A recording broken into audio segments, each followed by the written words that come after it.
Assalamualaikum warahmatullahi wabarakatuh. Selamat bertemu kembali di channel Fadlan Ahadan. Semoga video kali ini dapat menjadi manfaat yang baik bagi kita semua. Amin. Ingat selalu untuk subscribe bagi yang belum dan aktifkan loncengnya selalu. Selamat mendengarkan. Kali ini, saya akan menyajikan sebuah video tentang mencabut. Seni berani melepaskan untuk melompat ke level eksistensi berikutnya. Video ini adalah sebuah renungan untuk rumah tangga Islami, baik bagi yang baru maupun yang lama. Fatimah menyandarkan kepalanya di dinding kamar yang mulai terasa asing.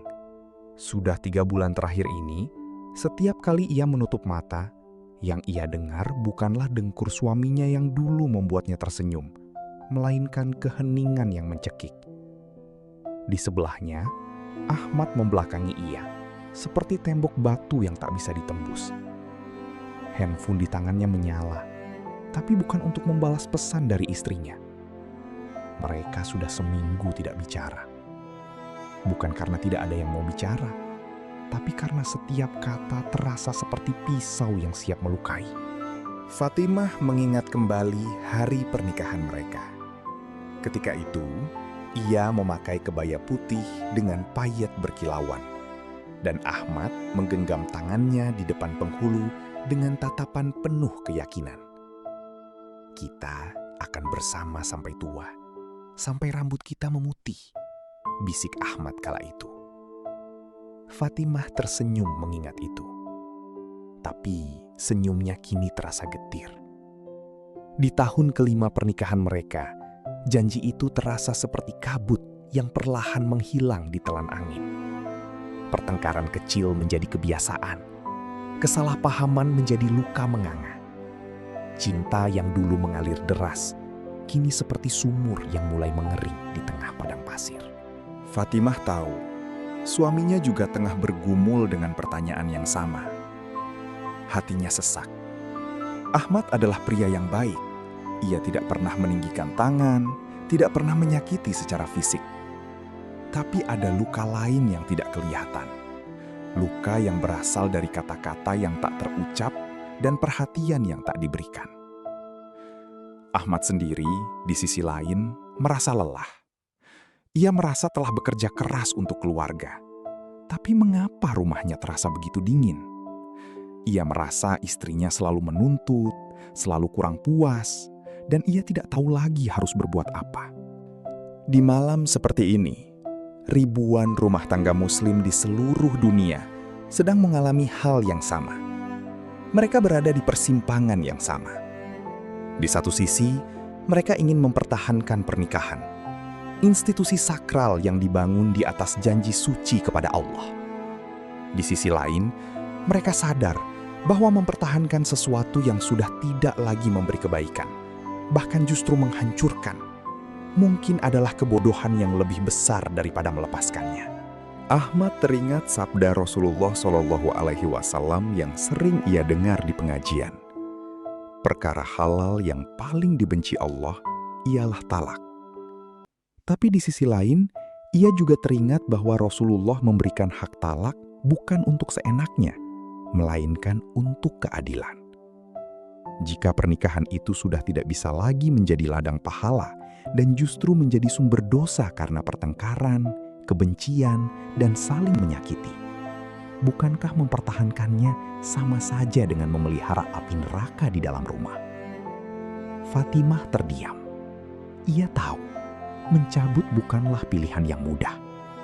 Tapi ia juga mulai memahami bahwa mempertahankan sesuatu yang sudah membusuk adalah bentuk pengkhianatan pada dirinya sendiri, pada suaminya, dan bahkan pada anak-anak mereka yang menjadi saksi bisu dari retaknya rumah tangga. Pagi itu, setelah sholat subuh, Fatimah duduk termenung di teras rumah. Matahari mulai muncul di ufuk timur, menyinari halaman yang dulu mereka tanami bunga-bunga melati. Kini, hanya rumput liar yang tumbuh di sana. Seperti halnya hati mereka yang mulai dipenuhi duri. Ia membuka mushaf kecilnya, membaca surat Ar-Rum ayat 21 yang selama ini menjadi pegangan hidupnya. Dan di antara tanda-tanda kekuasaannya, ialah Dia menciptakan untukmu pasangan-pasangan dari jenismu sendiri, agar kamu cenderung dan merasa tentram kepadanya. Dan Dia menjadikan di antaramu rasa kasih dan sayang. Fatimah menghela nafas. Ia merindukan rasa tentram itu. Rindu saat dulu ia dan Ahmad bisa duduk berdua menikmati teh hangat tanpa perlu bicara apapun, karena keheningan pun terasa nyaman. Kini, keheningan justru menjadi musuh mereka. Ia bertanya pada dirinya sendiri, apakah ini yang Allah inginkan untuknya? Apakah Allah menghendaki hambanya tinggal dalam penderitaan hanya karena takut pada kata perceraian? Di sisi lain, Ahmad juga tengah mencari jawaban. Ia membaca buku-buku tentang psikologi pernikahan dan konsultasi dengan ustadz di masjid dekat rumah. Ustadz itu berkata, "Nak, Islam mengajarkan bahwa pernikahan adalah ibadah, tapi ibadah yang paling utama adalah menjaga diri dari kemudorotan. Jika mempertahankan pernikahanmu membuatmu dan istrimu semakin jauh dari Allah, maka mempertahankannya justru bisa menjadi dosa." Ahmad terkejut mendengar itu. Selama ini ia mengira bahwa bertahan dalam pernikahan, apapun kondisinya, adalah bentuk kesabaran yang mulia. Tapi ustadz itu melanjutkan, kesabaran itu ada batasnya. Ada kalanya sabar berubah menjadi kezoliman, baik terhadap dirimu sendiri maupun terhadap istrimu. Nabi SAW sendiri mengajarkan kita untuk tidak menyakiti siapapun, termasuk pasangan kita sendiri. Jika kehadiranmu di sisinya justru menyakiti, maka bukankah meninggalkannya dengan cara yang baik adalah bentuk kasih sayang yang lebih besar? Ahmad terdiam. Ia mengingat bagaimana akhir-akhir ini ia dan Fatimah selalu bertengkar hanya karena hal-hal sepele. Lalu pertengkaran itu berubah menjadi diam yang berkepanjangan. Dan keheningan itu lebih menyakitkan daripada ribuan kata-kata kasar. Ahmad menyadari, mereka sudah tidak lagi menjadi penyejuk bagi satu sama lain. Mereka justru menjadi sumber panas yang membakar. Pada suatu malam Jumat, Fatimah mengambil keputusan. Setelah sholat maghrib dan membaca doa panjang di sajadahnya, ia mengetuk pintu kamar Ahmad. Untuk pertama kalinya dalam 3 minggu, mereka duduk berhadapan. "Mas," kata Fatimah dengan suara bergetar, "aku sudah tidak kuat lagi." Ahmad menatapnya, matanya sembab. "Aku tidak bisa terus begini," lanjut Fatimah. "Bukan karena aku tidak mencintaimu, tapi karena cinta kita sudah berubah menjadi sesuatu yang lain. Aku melihatmu menderita, dan itu membuatku menderita. Aku tidak tega melihat kita terus saling melukai." Ahmad menunduk. Air matanya jatuh menetes di pangkuannya. "Fatimah," bisiknya, "aku juga merasakan hal yang sama. Aku lelah, sangat lelah. Tapi aku takut. Aku takut pada Allah. Aku takut pada kata talak. Aku takut pada pandangan orang-orang." Fatimah menggenggam tangannya. "Mas, aku juga takut. Tapi aku lebih takut jika kita terus begini dan meninggalkan dunia ini dalam keadaan saling membenci. Bukankah lebih baik kita berpisah dengan cara yang Allah ridhoi, daripada terus bertahan dan dosa kita bertumpuk karena pertengkaran dan kebencian?" Mereka berdua menangis. Menangis untuk pertama kalinya bersama. Bukan karena sedih berpisah, tapi karena mereka akhirnya jujur pada diri sendiri. Mereka mengakui bahwa mempertahankan sesuatu yang sudah mati bukanlah keberanian, melainkan ketakutan. Dan ketakutan, jika dibiarkan, akan tumbuh menjadi monster yang menghancurkan segalanya. Malam itu, mereka sepakat. Mereka akan bercerai. Bukan dengan kebencian, bukan dengan gugatan yang pahit, bukan dengan fitnah yang menyebar ke tetangga. Mereka memilih perceraian dengan ihsan, dengan kebaikan. Ahmad akan memberikan mut'ah yang layak, sesuai dengan kemampuannya. Fatimah akan menjaga kehormatan Ahmad di hadapan siapapun, karena ia tahu mantan suaminya tetaplah ayah dari anak-anaknya. Mereka berjanji untuk tetap bersama dalam mendidik buah hati mereka, meskipun tidak lagi bersama sebagai suami istri. Proses perceraian itu berjalan dengan tenang. Mereka mendatangi pengadilan agama, dan hakim yang memeriksa perkara mereka terkesan dengan kedewasaan kedua pasangan ini. Tidak ada saling tuntut, tidak ada saling hina. Fatimah mengajukan hulu, gugatan cerai dengan kompensasi, dan Ahmad menerimanya dengan lapang dada. Ia bahkan menambahkan nafkah iddah untuk Fatimah, melebihi apa yang diwajibkan.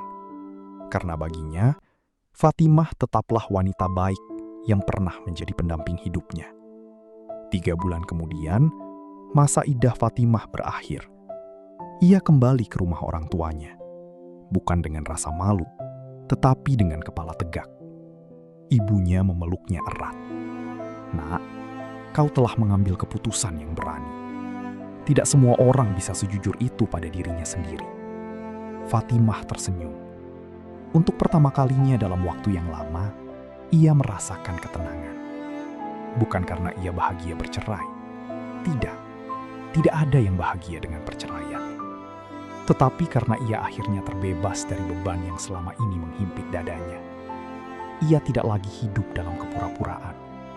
Ia tidak lagi harus tersenyum saat hatinya menangis. Ia tidak lagi harus berperan sebagai istri yang sempurna. Ketika di dalam, ia hancur berkeping-keping. Ahmad, di sisi lain, menjalani hari-harinya dengan lebih tenang. Ia menyadari bahwa meskipun ia kehilangan seorang istri, ia tidak kehilangan harga diri. Ia masih bisa menjadi ayah yang baik bagi anak-anaknya.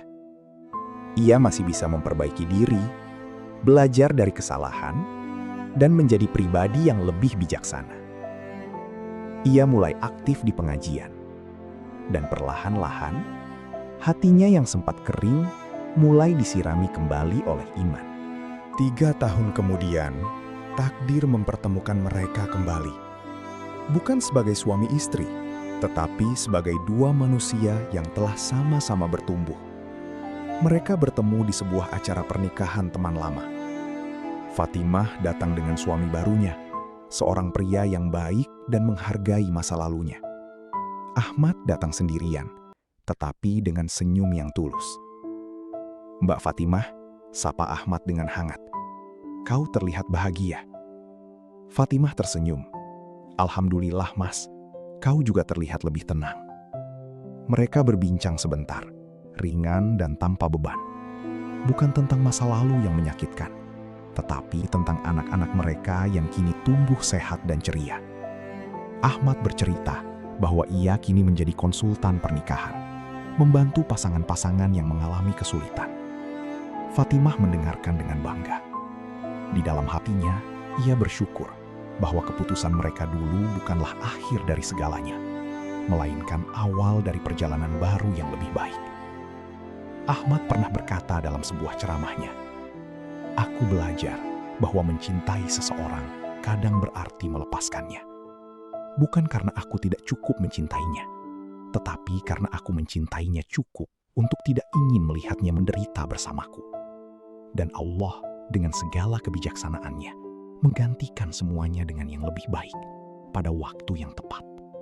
Inilah esensi dari mencabut dalam rumah tangga Islami. Ia bukanlah tindakan destruktif, melainkan konstruktif. Ia bukanlah akhir dari segalanya, melainkan awal dari sesuatu yang baru. Ia bukanlah kegagalan, melainkan lompatan menuju level eksistensi berikutnya. Yang sering dilupakan orang adalah bahwa dalam Islam, perceraian yang dilakukan dengan benar justru adalah bentuk ibadah. Ketika seorang suami mentalak istrinya dengan ihsan, ia telah menjalankan perintah Allah untuk tidak menyakiti. Ketika seorang istri mengajukan hulu karena alasan yang sah, ia telah melindungi dirinya dari kemudorotan yang lebih besar. Perceraian bukanlah dosa jika memang sudah tidak ada harapan untuk rukun kembali. Justru mempertahankan pernikahan yang sudah melanggar batas-batas Allah, seperti penganiayaan, penelantaran, atau perselingkuhan, adalah dosa yang lebih besar. Gus Dur pernah berkata, "Berat memang mencabut sesuatu yang sudah menjadi bagian dari diri. Tetapi seringkali itulah langkah awal menuju perubahan dan keberhasilan."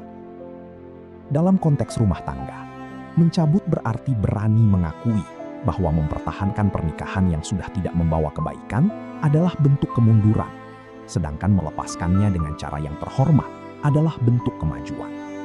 Islam memberikan perhatian yang sangat besar terhadap hak-hak perempuan, bahkan setelah perceraian.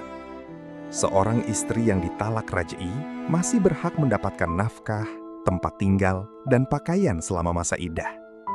Bahkan jika ia dicerai secara bain, suami tetap wajib memberikan mut'ah, pemberian yang layak sebagai bentuk penghormatan atas masa-masa yang telah dilalui bersama. Allah berfirman dalam Quran Surat Al-Baqarah ayat 241.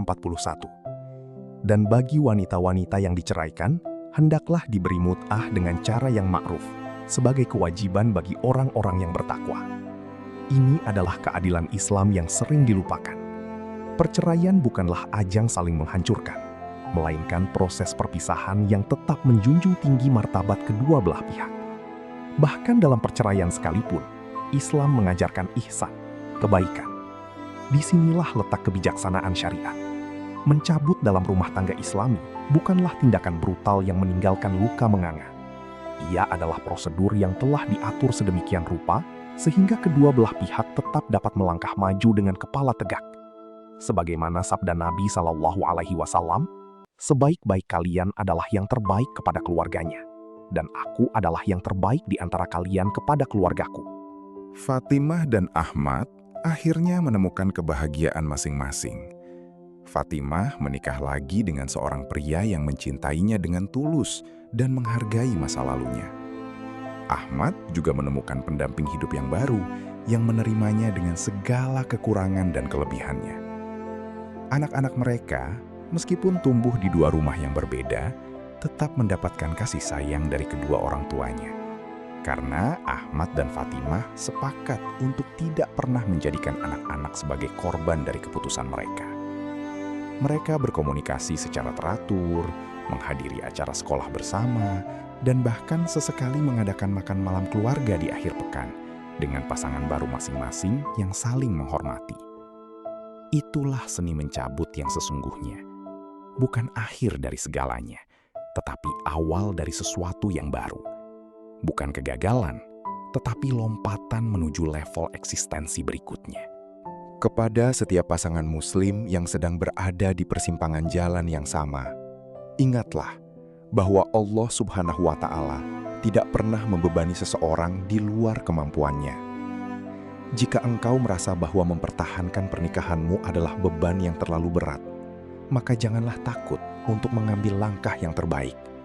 Baik itu bertahan dengan niat memperbaiki atau melepaskan dengan cara yang terhormat. Mencabut memang berat, tapi seperti yang diajarkan oleh alam, kadang kita harus merelakan daun-daun yang gugur agar tunas-tunas baru bisa tumbuh. Kadang kita harus melepaskan yang lama agar yang baru bisa datang. Dan kadang kita harus berani mengakhiri satu babak dalam hidup agar babak berikutnya yang lebih indah bisa dimulai. Sebagaimana sabda Rasulullah Shallallahu Alaihi Wasallam, sesungguhnya besarnya pahala itu sebanding dengan besarnya ujian. Dan sesungguhnya Allah jika mencintai suatu kaum, Dia akan menguji mereka. Barang siapa yang ridho, maka baginya keridhoan. Dan barang siapa yang murka, maka baginya kemurkaan. Maka jadilah hamba yang ridho, yang menerima ketetapan Allah dengan lapang dada, yang berani mengambil keputusan terbaik meskipun pahit, dan yang percaya bahwa di balik setiap pencabutan selalu ada penanaman baru yang menunggu untuk tumbuh.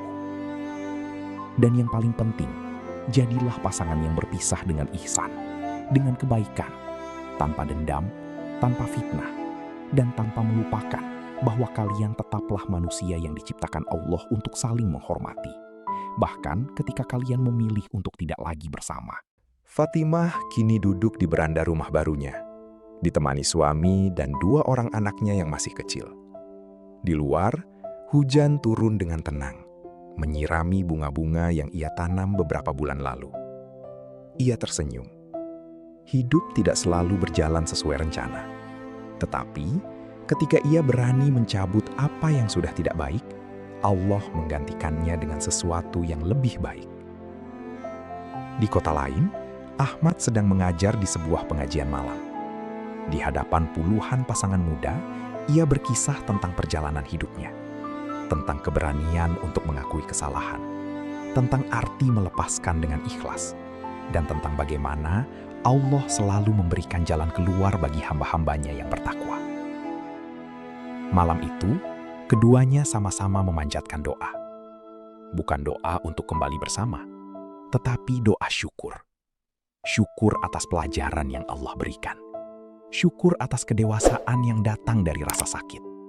Dan syukur bahwa mereka telah berani mencabut demi melompat ke level eksistensi yang lebih tinggi.